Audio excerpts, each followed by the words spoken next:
You said you stopped writing your rhymes down. You start using your phone. How many raps you got on your phone right now?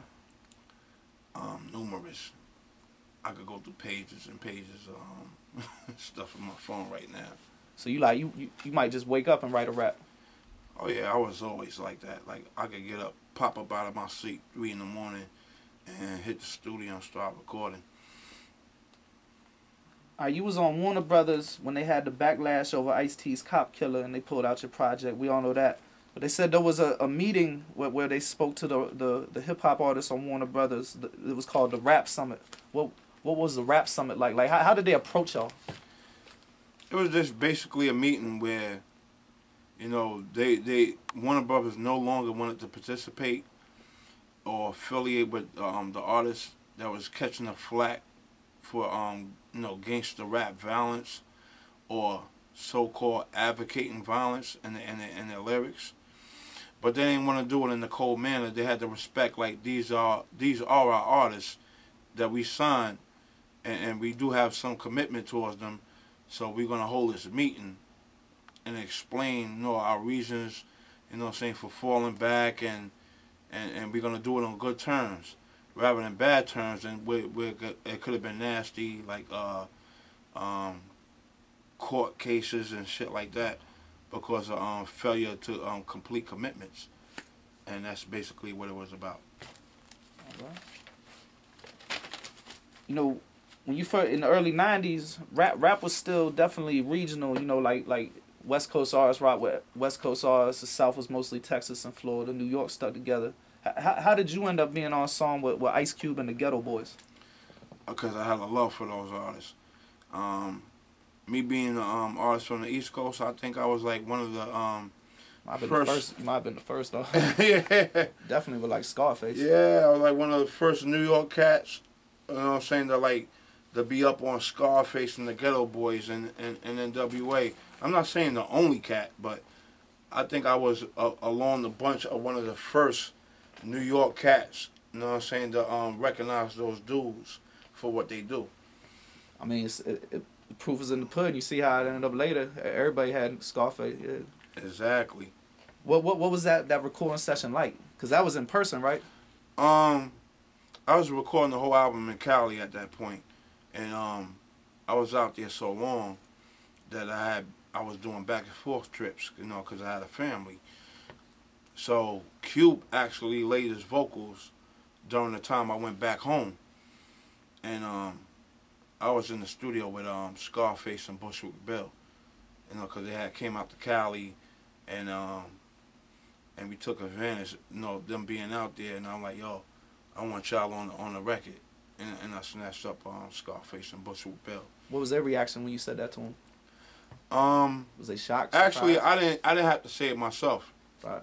Somebody from Warner Brothers reached out to him and told him, but it was all love. And when they got to the studio, it was all love. And from then on, what I'm saying, me, Scarface, and Bushwick Bill, we always, like, fuck with each other. You know what I mean? After that, anytime I would go to Texas, I would fuck with Face and Bushwick and them. And when Face came out to New York, I had him running around with me, Queens, East New York, and all that shit. He just go anywhere, right? Oh yeah. Yeah, we used to see him in D.C. Yeah. All right, on your It's a Shame video, whose idea was it to set Homeboy on fire? On the directors. Yeah. Directors, yeah. And I think he probably, I'm not sure, he probably got that from the Sugar Hill movie thing. Yeah, Romello. Yeah. What was the creative process like when you were working with Sir Jinx? I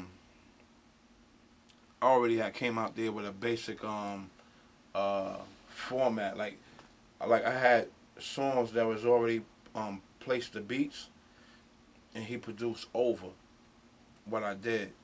You know what I'm saying? Like on the run, I already had that done. I ain't tricking. I had that done already. And Jinx kind of produced over that. And then there's some tracks that he produced from scratch. Like I believe Operation CB and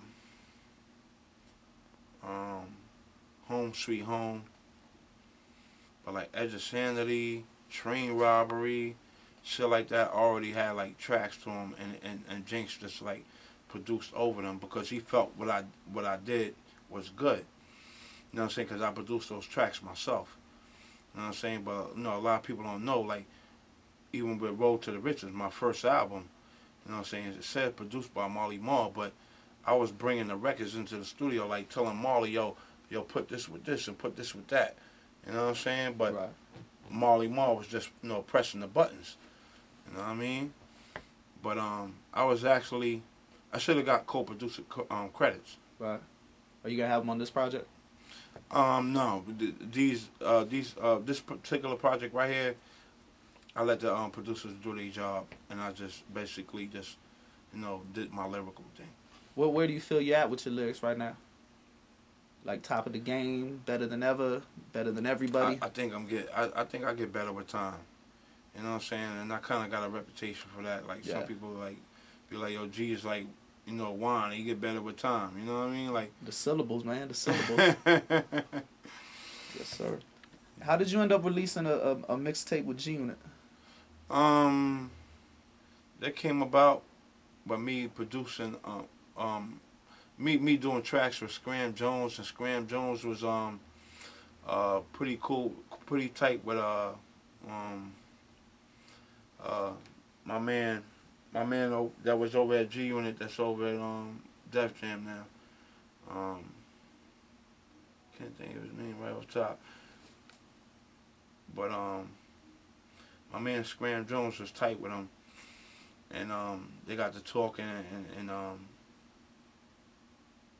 he got to speaking to Who Kid and all that, and then Who Kid was just like, yo, let's do something. You know what I'm saying? And I was like open to the idea because Who Kid was popping. Right. You know what I'm saying? Like you would have to be crazy not to want to do something with Who Kid. You know what I'm saying? That's like not want to do something with Static Selector or K Slay. You know what I'm saying? Like these are prominent names in the industry. It's a no-brainer. Exactly. All right. So that's how that came about. Is there officially gonna be the collaboration album with you and Raekwon? There's always a possibility for that, but there's nothing right now and the definite makings of that, and it's because like Ray stay on the road. Right. He stay moving around doing his thing, and right now I'm doing my own thing. You know what I'm saying? So it's like the schedules is like, Ray's here and G is here. You know what I'm saying? But in heart and soul we here because we got a mutual respect for each other as artists. Right. You know what I'm saying? So that's why it's always a possibility of that happening. But right now there's nothing in a definite makings of that project right now. You getting a lot of people asking for it, fans and stuff? Oh, yeah. People are charged up about the idea of G-Rap and Raekwon. I mean, I'm charged up over that. You know what I'm saying? Like, I would love to mix it with Ray like that. You know what I mean? I would love to get him on one or two tracks more or less than the whole album, but a whole album is like, of course, that makes sense. Yeah. You know what I mean? G-Rap, Raekwon, that makes sense right there. Right. That's like G-Rap, M.O.P. It makes sense. G-Rap, Mobb Deep. Saigon. Oh, yeah, Saigon, yeah, exactly. I like when you rock with Saigon. That. Oh, no doubt. Y'all complimented each other well. No doubt. No doubt. And then finally, man, what can we look for from you from Kool G Rap in 2011? A shoe line and a clothes line called G and Connor. You know what I'm saying? I got a partner from the UK. We've been working on this for a little over a year now. And we just about to hit the stages where hopefully summer or fall of 2011 I should be announcing the release of the G kind of shoe line and clothes line. All right. Fashion industry shit. I would thank you for your time, man. Appreciate it, man.